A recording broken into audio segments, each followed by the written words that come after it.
Berlatar di sebuah penjara remaja Amerika, memperlihatkan seorang anak bernama Roger yang tiba-tiba memukuli anak lain bernama Kelvin. Diketahui bahwa Roger adalah anggota geng 88 dan Kelvin dari geng 95, di mana geng itu sering berseteru di lingkungannya. Akibat kejadian itu, Roger segera dibawa ke sel isolasi oleh seorang petugas bernama Malcolm Moore. Terlihat petugas lain dengan tubuh besarnya berjalan menuju sel isolasi tempat Roger berada. Dengan segera, petugas itu memukuli Roger menggunakan kertas yang digulungnya. Ia adalah Sean Porter. Roger yang terkejut dan terbangun pun bertanya-tanya, kenapa ia dipukuli? Sean mengatakan, tak enak dipukuli waktu tidur. Sambil menjelaskan, ia terus memukuli Roger agar sadar dengan tingkahnya. Sean juga tak ingin kalau Roger keluar nanti, ia kembali ke lingkungannya sebagai gangster, karena ia menganggap Roger masih mempunyai masa depan yang cerah. Hari-hari berlalu.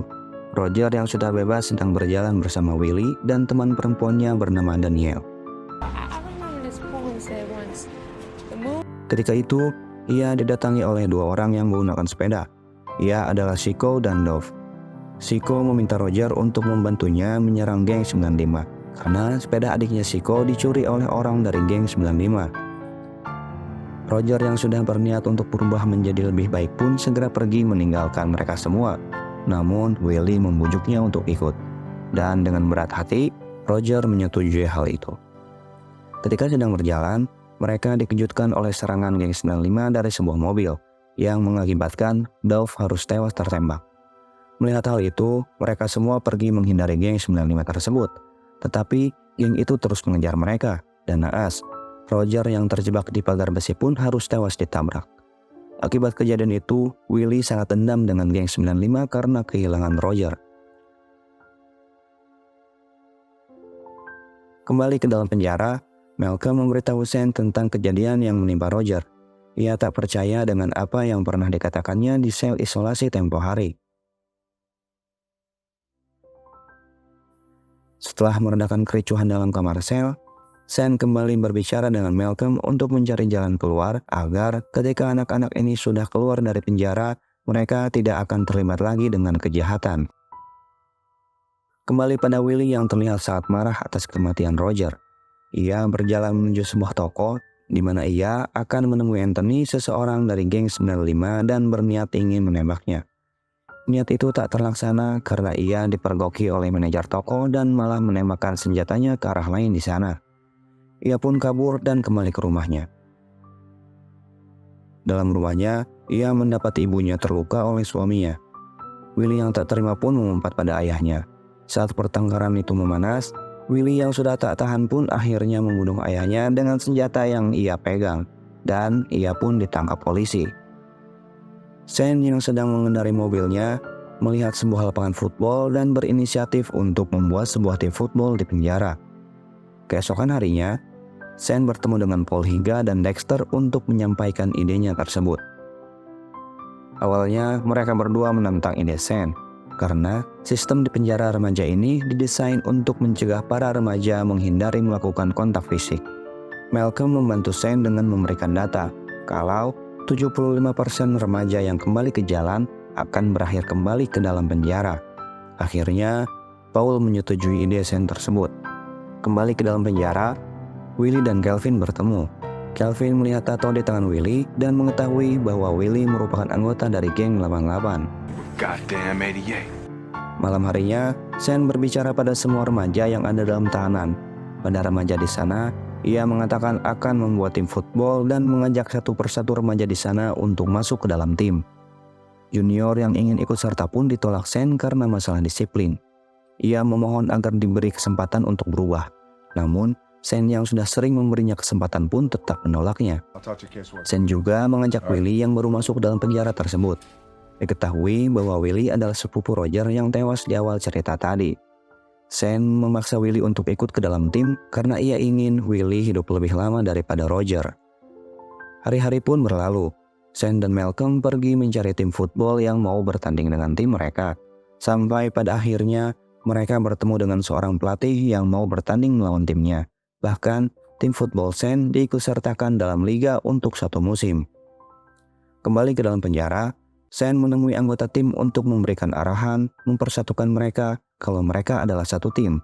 Tidak peduli dari mana latar belakangnya, dari mana gengnya. Di sini mereka adalah satu nama, yaitu Your Mustang.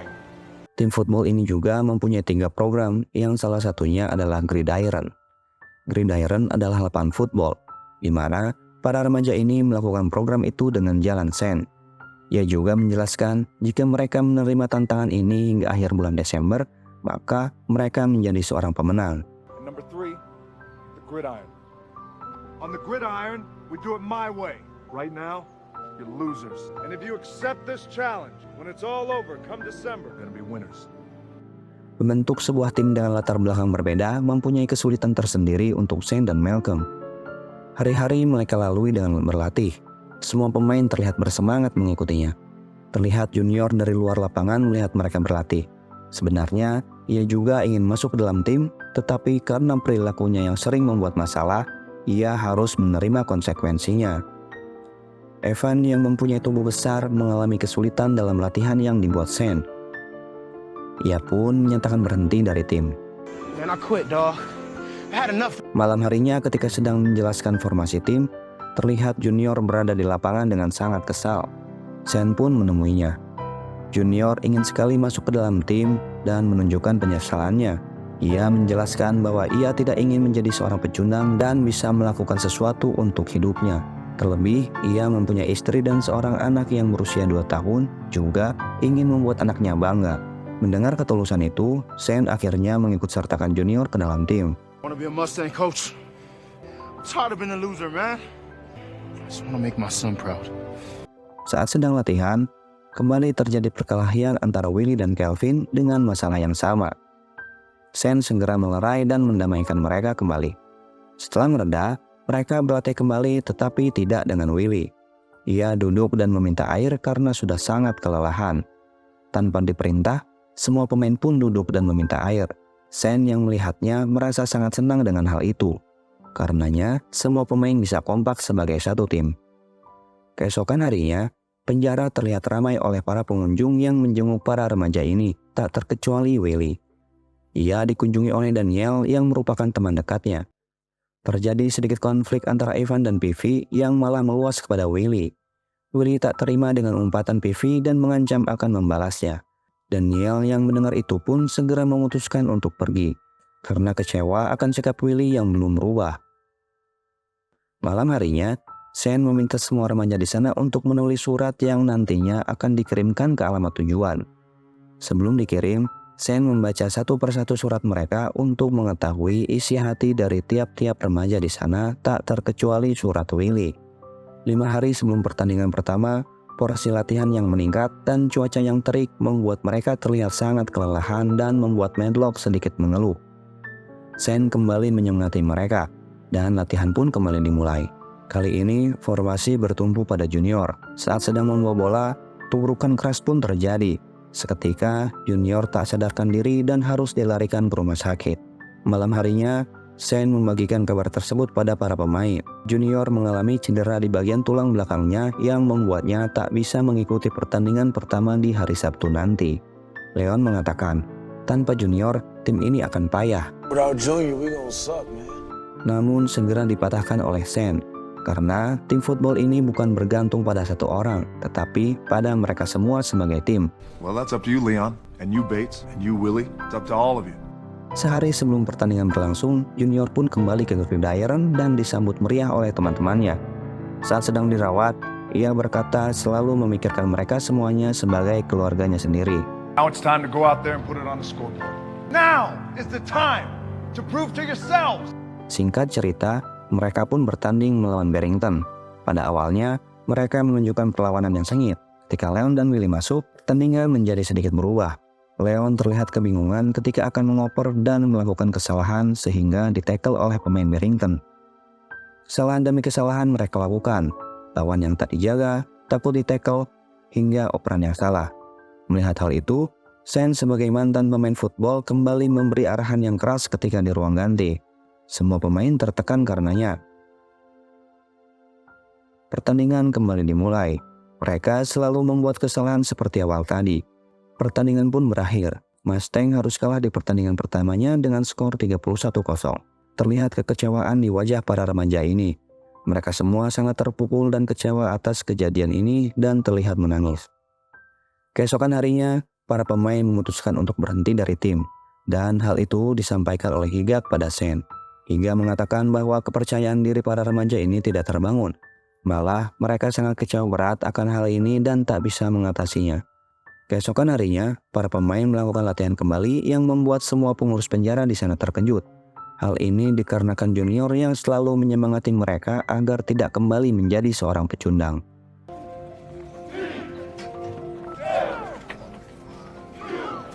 Call you back. Like I told you, coach, tired of being losers. Mr. Higa, hit me.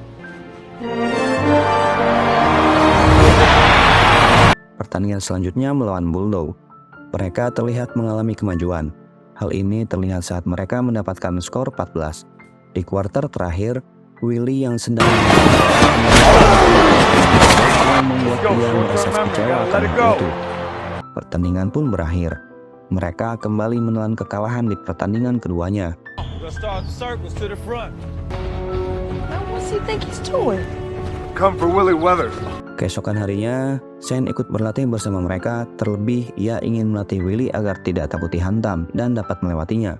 Sebesar apapun mencoba, Willy tetap tak dapat melewatinya. Sen kembali membakar semangat Willy agar dia dapat melewatinya. Dengan sisa kemampuan dan tekad yang kuat, akhirnya Willy dapat menjatuhkan Sen. Para pemain pun bersorak untuknya dan membuat Willy kembali bersemangat. What are you looking at? Don't look at them. They ain't gonna help you out here, Willie. God damn it, that's all you need. Believe in yourself and knock me on my ass.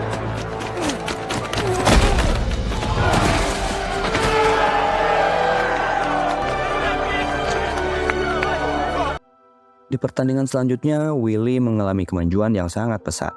Kelvin yang menjadi rival gengnya pun membantu mengamankan jalan ia untuk menuju garis akhir.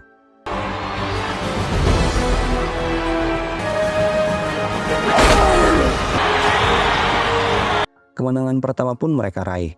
Willy dan Kelvin terlihat sudah berdamai dengan latar belakang mereka. Pertandingan demi pertandingan berlangsung, Mustang selalu menunjukkan performa yang bagus dan meraih kemenangan. Malam harinya, mereka kembali menulis surat untuk orang-orang yang mereka rindukan, tak terkecuali Willy. Ia sangat merindukan Daniel dan meminta Daniel untuk menyemangatinya. Sen yang membaca surat itu pun memutuskan akan pergi langsung menemui Daniel untuk memberikan suratnya secara langsung. Surat yang selalu Willy tulis ternyata tidak sampai pada Daniel.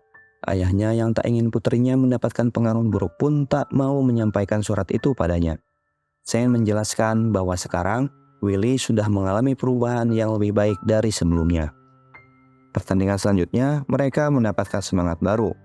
Penjara remaja wanita menurunkan para remaja wanita di sana untuk menjadi penyemangat Mustang sebagai cheerleader.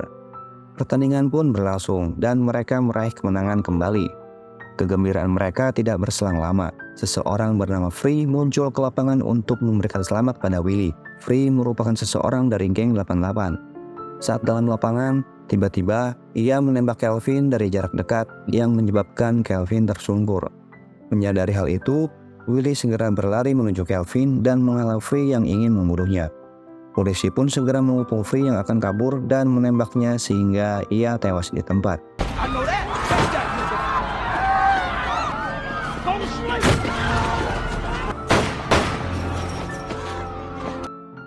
Karena kejadian itu, Komite Football memutuskan untuk mencoret Mustang dari liga dengan alasan keamanan. Mereka mengadakan rapat untuk memutuskan masa depan Mustang. Sen memohon agar Mustang dapat kembali bermain di liga, tetapi mereka semua takut kejadian itu terulang kembali. Higa yang mendengar hal itu pun kemudian menjamin bahwa kejadian itu tidak akan terulang kembali. You cancel this game, we're giving that power back to them. What if we could guarantee it won't happen again? Esok harinya, terlihat banyak polisi datang dari berbagai distrik secara sukarela untuk menjamin keamanan pada pertandingan ini. Pertandingan ini merupakan pertandingan playoff melawan Barrington. Pertandingan ini juga menjadi ajang pembuktian bagi Mustang yang sudah berkembang dan tak ingin kalah kembali melawan Barrington. Semangat para pemain bertambah, di mana terlihat banyak sekali supporter yang hadir di sana untuk menyemangati mereka. Terlebih orang-orang terdekat mereka pun turut hadir. Saat akan mulai, terlihat Kelvin yang dalam masa penyembuhannya turut hadir dalam pertandingan itu. Sorak-sorai penonton mengiringinya. Semua orang menyambut kembali kehadiran Kevin, tak terkecuali Willy. Pertandingan akan dimulai. Barrington mengirim 8 pemain untuk melakukan coin toss, tetapi Mustang mengirim semua pemain untuk melakukannya. Pemandangan ini pun membuat kagum, karena Mustang dapat mempersatukan mereka semua. That's a sight job. Sending out 8 guys to a damn coin. Psych him right back.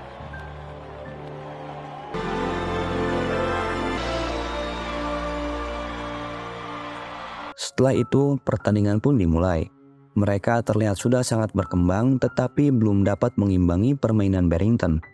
Kuartal kedua pun berakhir.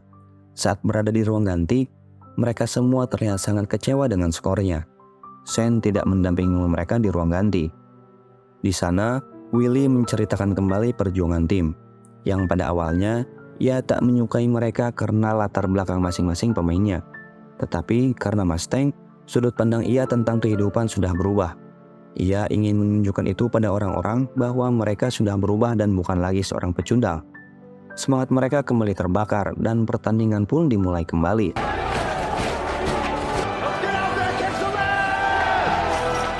Mereka melakukan perlawanan yang sengit sehingga dapat mengimbangi permain dari Barrington. Setelah itu, Willy memberitahu Leon untuk merubah formasi yang diinstruksikan Shane. Pertandingan kembali dimulai. Dengan formasi itu, akhirnya Willy dapat menjatuhkan pemain Barrington yang selalu men-tackle-nya, dan touchdown pertama pun mereka dapatkan. Waktu tersisa kurang dari 1 menit, dengan skor 14 untuk Barrington dan 10 untuk Mustang. Menyadari hal itu, tanpa sepengetahuan Shane, Junior bergegas memakai seragam pertandingan karena merasa cederanya sudah pulih. Let me help son. All right, man, come on, let's rock. Who's 36? Who's 36? That's Junior. Dan pada kesempatan ini, ia ingin menunjukkan pada istri dan anaknya bahwa ia sudah berubah dan ia bukan seorang pecundang. Pertandingan ini dimulai kembali dengan Junior yang sudah di lapangan. Dengan sisa pertandingan itu, mereka mengeluarkan semua kemampuannya untuk memenangi pertandingan. Willy yang ditugaskan membawa bola pun berlari sekuat tenaga dengan Junior yang mengawalnya. Dengan tubuh besarnya, Junior dapat menumbangkan 2 lawan sekaligus untuk memperlancar pergerakan Willy. Akhirnya, mereka pun mendapatkan touchdown sekaligus memenangkan pertandingan ini. Dan film pun berakhir.